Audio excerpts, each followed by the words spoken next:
Hello, today I would like to talk about transportation problem, which is an important component of distribution networks. So let's create a new Excel file. I would like to show this model in Excel. Right? I would like to name this problem as transportation problem. And let's start entering the information that's given to us in this problem. In general, when I build my models in Excel, which is a very flexible tool, and many companies do use it, I start with the given information on the left-hand side. So in this problem, we have certain given information. Let's enter that. So we have cost information for this problem for different origin nodes. These are the suppliers. You can think these are like supplier locations. Let's enter the locations.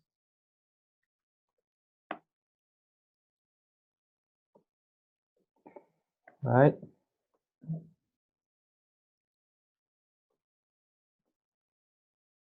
Right. So these are my suppliers locations. And also I have destinations.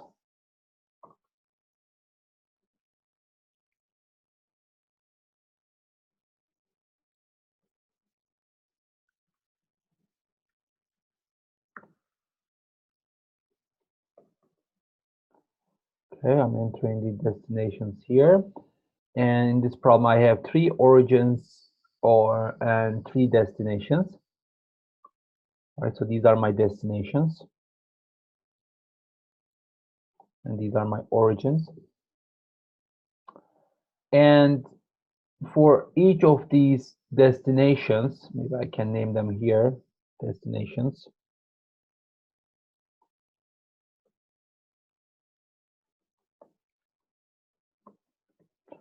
Maybe I can just carry this one to the right. Make sure that I labeled everything. These are my origins. That's beautiful. So now for these destinations and origins, I have cost information.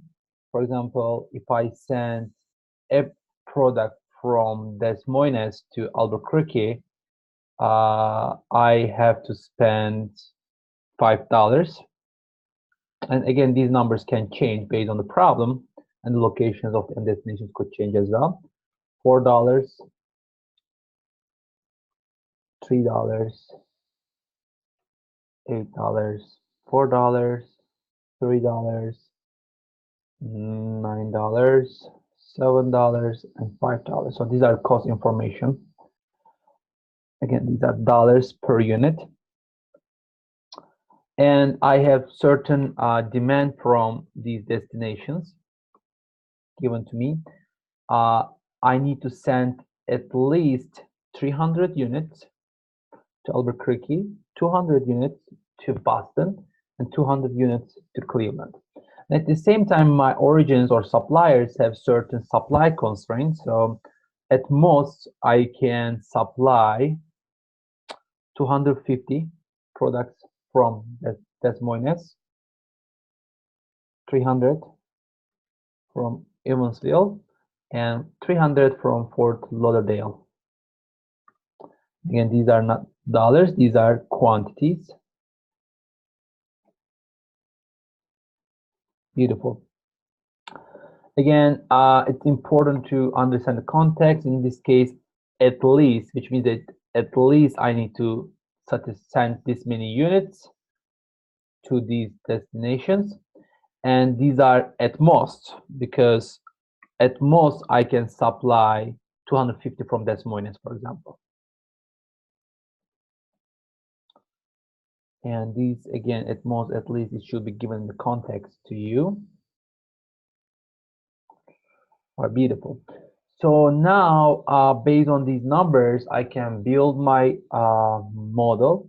And if you want to have the row and column sums, we can show all of them over here. I will use concatenate Excel function here, which is right here. And this will merge multiple texts into one cell. So I would like to, my first text is going to be my sum of my row values, these three. And I will concatenate this one with this symbol right here to make sure that my texts are separated. And then I would like to get the column sum as well.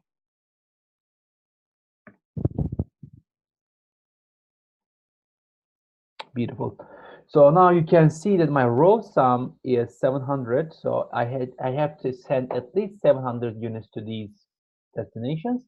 And this 850 shows my column sum. So I need to send at most 800. I can send at most 850 units from these three locations. Beautiful. Now, this is my given information in any single model I build in Excel. I decide in general, I build my model this way. And enter given information, and then now I can build my model here in this section. All right, so let's build my model here. So first thing I ask myself in any single model that I build, what's my objective? So if you think about it, what am I trying to achieve in this problem based on the given information? Since I only have the cost information, in optimization, and transportation model as part of optimization structure, we are trying to minimize negative things and maximize positive things. In this case, cost is something negative or something bad. So I would like to minimize my total cost. And I will calculate this objective function value right here. So I will color this one as green.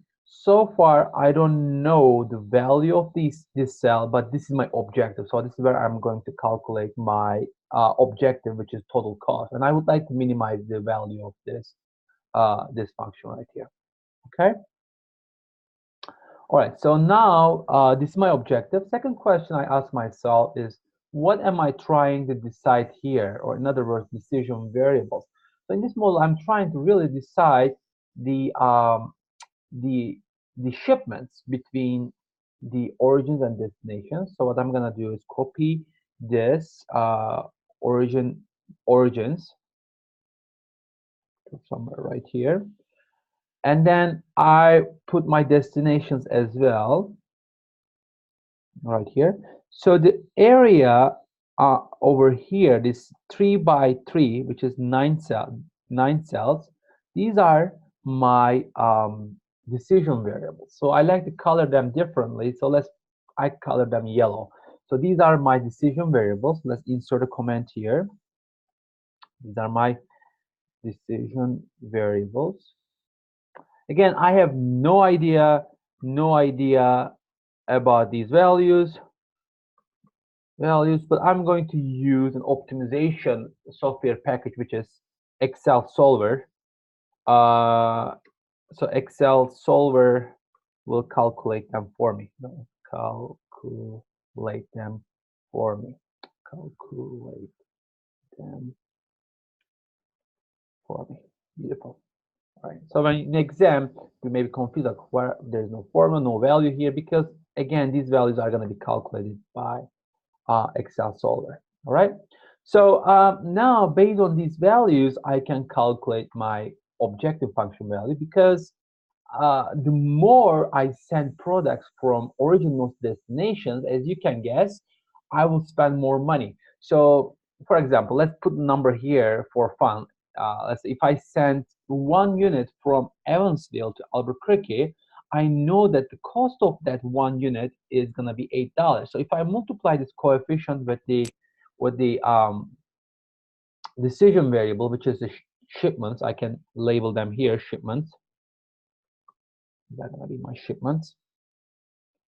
So if I multiply this 1 unit by $8, that will give my, obviously, the total cost. So $8 times 1 will be my cost, right? $8.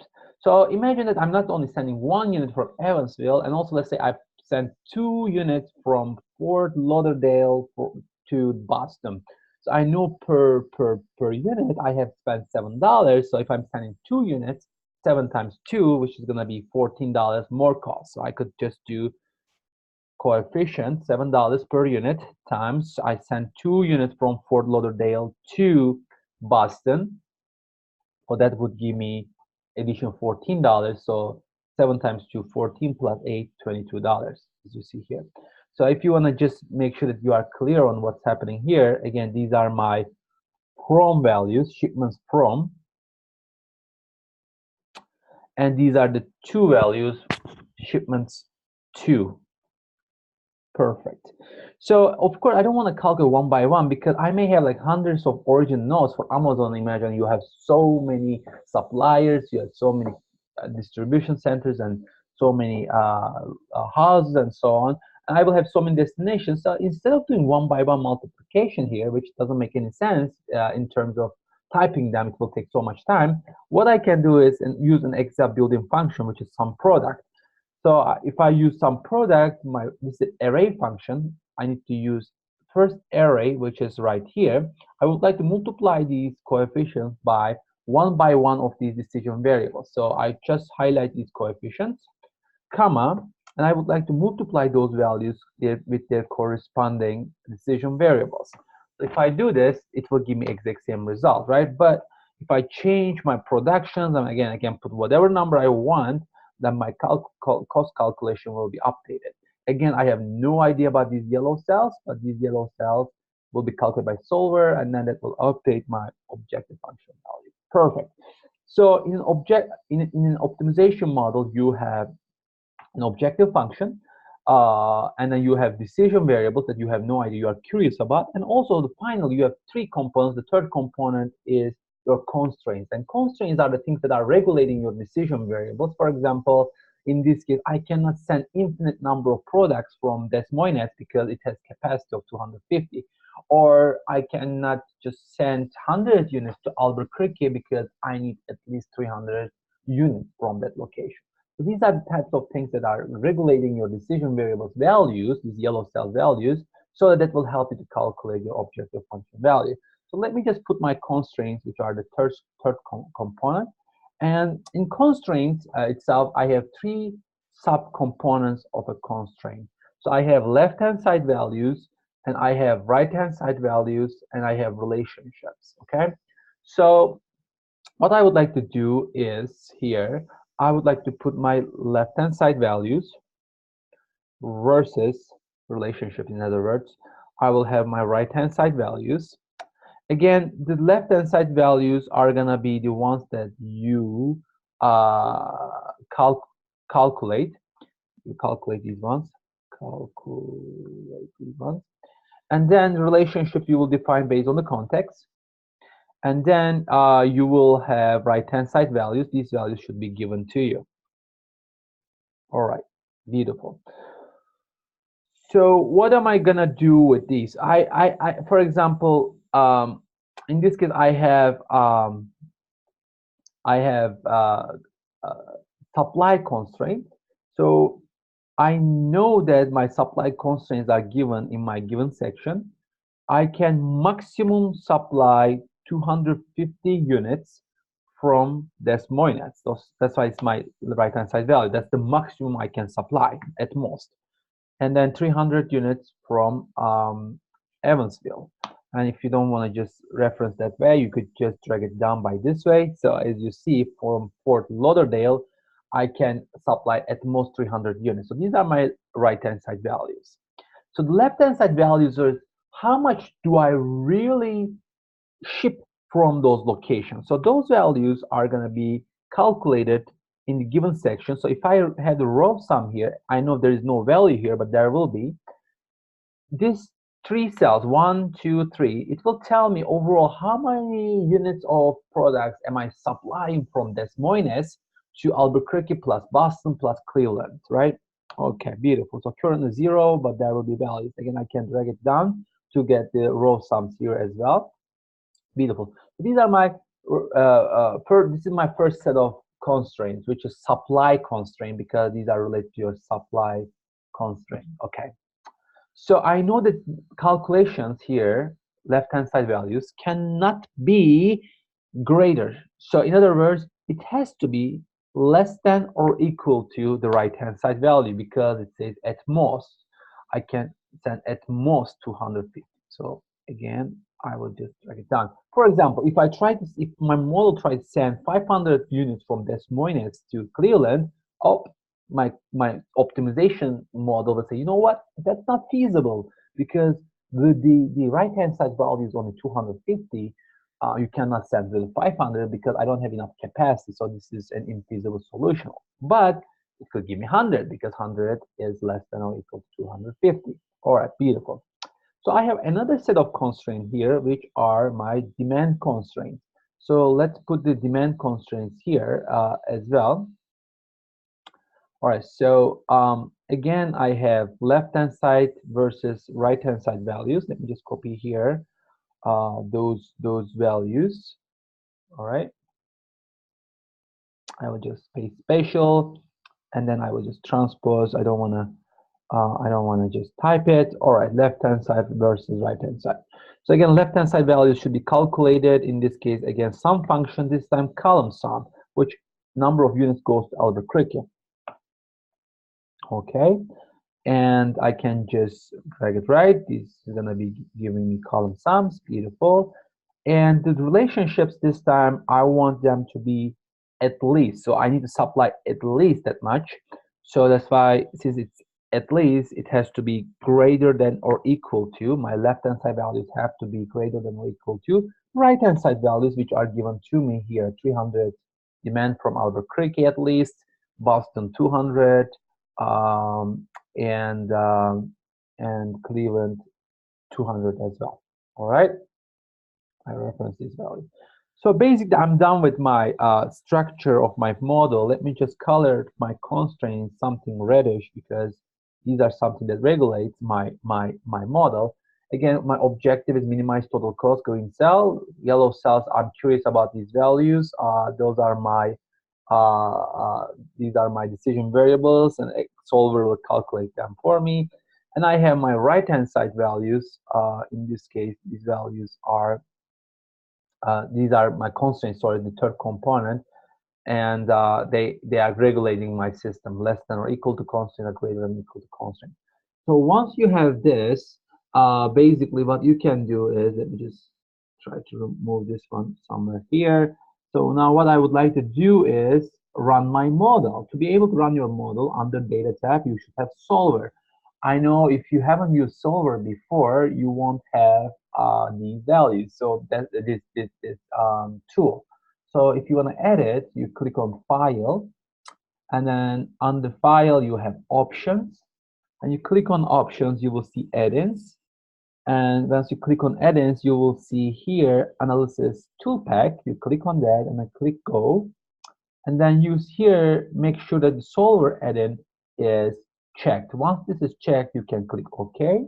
That will add the Solver tool right here. So when I click on Solver under Data tab, now Excel is asking me what's my objective, so which is my green cell. All right, I can just click on my green cell. That's my objective. I want Excel to play with this value. This is my objective. And Excel is asking me, is it a maximization problem or minimization problem? And this is a minimization problem. So I'm trying to minimize total cost. So I click min. And Excel is asking my decision variables. And these are my yellow cells. I highlight my yellow cell values. I want Excel to change these 9 cells for me. Now I need to add my constraint, which is the third component. I click add. And here, my left-hand side values, I can start either my demand side or supply side. Let's start with supply side. My left-hand side values, I don't have to add one by one, by the way, since they have the same relationships. I can highlight these 3 together. I want these values to be less than or equal to my right-hand side values. I click add. I add all these 3 constraints here. And then I would like to add my other 3 constraints here. And I want my left-hand side values, which are these 3 values, to be greater than or equal to, not less, greater than or equal to my right-hand side values, which are these guys right here. So when you click OK, now I have, as you see, two sets of constraints. Each of them has 3 constraints. So I have 6 constraints overall.